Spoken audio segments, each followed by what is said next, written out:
Am I the only one that didn't know you could turn off Microsoft Family features this fast?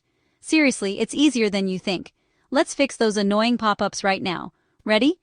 First, go to account.microsoft.com family and sign in. See your name?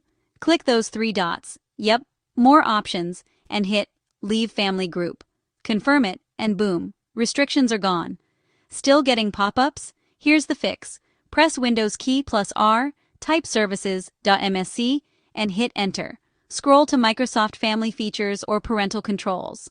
Right-click, go to Properties, set Startup Type to Disabled, click Apply, then OK. Restart your computer. Want to keep the group but just chill the rules? Ask the organizer to sign in and turn off the controls under each setting. Screen time, apps, web filters, all off. Using your phone? Just uninstall the Family Safety app like any other app. Quick recap. Leave the group, turn off features, disable services, or ditch the app.